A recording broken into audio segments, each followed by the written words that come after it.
Kasi, after all, hindi ko naman siya magagamit and, again, it's fake.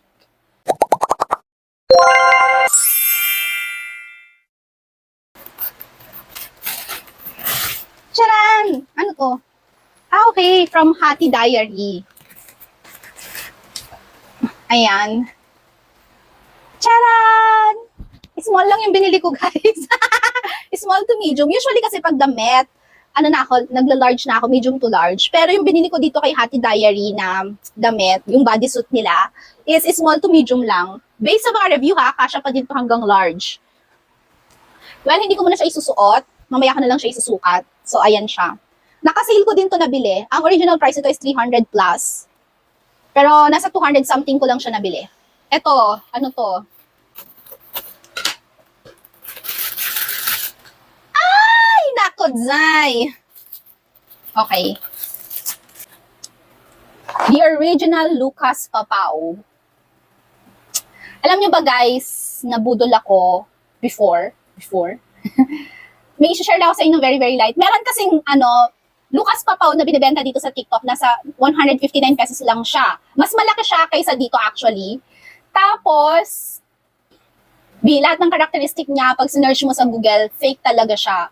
And then nakita ko yung official shop ni Lucas Papaw here on TikTok, which is the original one. Sobra talaga akong nang hinayang. Kahit 159 pesos lang yung bili ko doon. Kasi, after all, hindi ko naman siya magagamit. And, again, it's fake.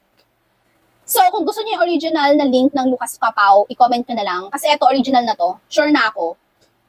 Ayan. Sobrang layo nung kulay niya. Yung isa kasi, siya, parang gel type siya. Ito, oily type naman siya. Tapos, yung isa, kapag nilagay mo siya sa skin, medyo nag-burn siya. Hindi naman sobrang mainit na mainit, pero medyo ramdam mo talaga na nag-iinit yung iyong skin. So, yun guys, beware lang sa mga fake. And alam niyo naman kasi yung Lucas Papaw, di ba? Mostly lang gumagamit nito is mga artista, ganyan. May gustong mag-try kasi bakit ganon? Pag sa mga bag raid ng mga artist, meron talaga laging Lucas Papaw sa bags nila. Ayan.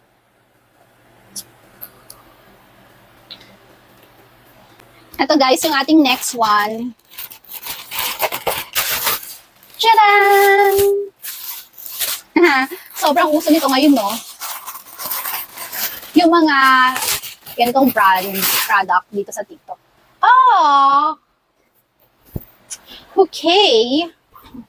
Honestly guys, I am expecting na mas malaki pa siya kesa dito sa size na nakikita ko ngayon. Kasi iba talaga yung picture na pinapakita nila. Pero, it turns out na ganito lang siya kalaki. Kasi gusto ko talaga yung malaki, yung bongga yung laki. Pero for its price, yeah, okay naman siya so far. Ayan. 135 lang naman to. So, okay naman. Kino-convince yung sarili. Okay naman siya, guys. Siguro nag-expect lang ako based sa picture. Meron pa naman akong nakitang friend ko sa Facebook. Nasa Bangkok kasi siya ngayon. Tapos, nagpapa-order siya ng mga ganitong bags from Bangkok. Which is yung original ha. Kasi ano na yun gentlewoman shop na yun eh. Ito kasi mga ano lang to alam niyo na, ganun. Say, nakakaloka. Guys, to be honest, maganda naman siya for its price. It's just that, hindi talaga ito yung ini-expect ko. Pero yung tela niya is makapal. Maganda yung canva niya so far. Pero yung size talaga, doon lang ako medyo na-disappoint. Kasi gusto ko talaga yung medyo bonggang laki ng bag. Ewan ko, hindi ko sure kung may nakalagay doon na size niya. But anyway, again, for its price, it's still worth it. But don't expect na malaki siya, katulad nung nasa pictures. Yeah. Next is from Shein. Nyaw. So, tapos na tayo dun sa mga products na pinurchase ko sa TikTok. Ito guys, from Shein na to. First is itong, hindi ko alam. Ano to? Okay. Akala ko cotton siya, hindi siya cotton. Ay, kanino ba to? Oo, sa husband ko to guys. Akala ko kasi cotton siya, parang based dun sa picture, parang cotton siya. Kasi sabi kasi dun sa description, ganon. Pero parang spandex. Ewan, naiinis ako. Ayan yung itsura niya. Yeah. Tapos meron siyang short na parang nagbabasketball.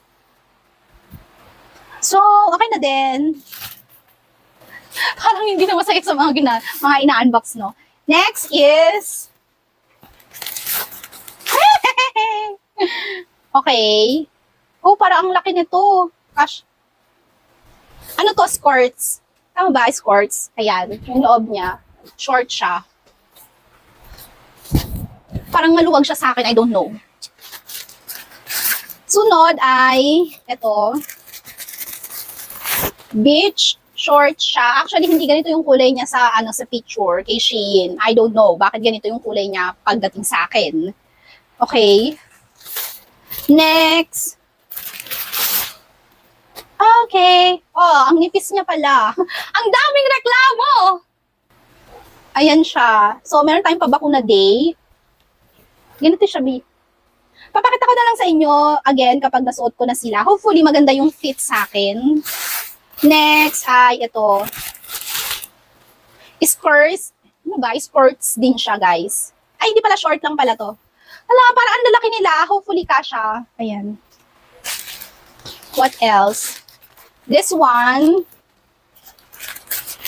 So, Nyang! Ang arte. Ang arte mo dyan, B. Ayan. This is a one piece na may palikod. Ayan. Padded naman siya, guys. Next. Sa husband ko din to.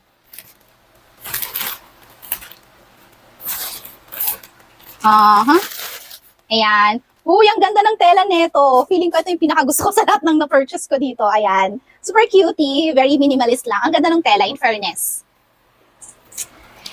Next. Last na to. Pala decision kasi ako. Binibilan ko talaga yung asawa ko kahit wala naman siyang sinasabi. Ito naman is skirts din siya. Ayan. Yay! So hopefully maganda yung fit nila sa akin kasi pag hindi talagang magsisisi na ako. Dahil hindi ko talaga in-expect yung mga tela nila. Medyo pricey din kaya siya. But anyway, life must go on. Meron na lang akong isang i-unbox pa. Ito. Unexpected ko lang itong nabili. Tanggalin muna natin yung tape. Share ko lang. Last week kasi may binili kami sa pen shop. May binili yung husband ko sa pen shop. Tapos, naglolo ko si UB. Gcash ko siya babayaran. Parang UB to Gcash. Dahil wala akong cash nun eh. Alam mo na, mahirap lang ako, ganyan. But anyway, so sabi ni UB, may error ganun. 2 beses ko siyang sinend. Kasi nga daw, may error. And then, nangyari, 2 beses siyang nasend. So, 2 beses ako nakaltasan. Buti, nandun pa kami sa shop nung nag-reflect yung transaction history niya sa app.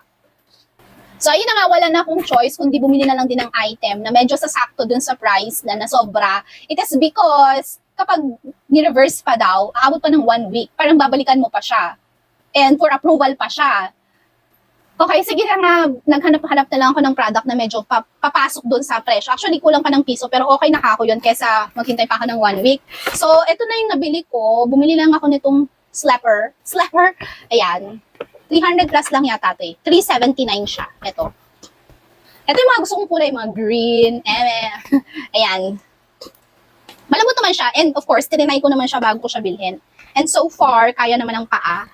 Tapos, para lang makahabol-habol ng konti dun sa presyo, nag-add na lang ako nito. Yung 99 pesos mo, magandang quality na siya. Ngayon, para na rin siyang yung tig to 20 pesos na, ano ba yun yung white na face towel? Ganon, yung quality. So yeah, yun lang. Wala na tayong i-unbox. Tapos na ako. Just in case may mga nagustuhan kayo, all you just have to do is to comment na lang sa comment section. Again, yung mga fitting ng mga damit na binili natin sa Shein, ipapakita ko na lang sa inyo kapag ginamit ko na siya. Yun lang. Bye-bye!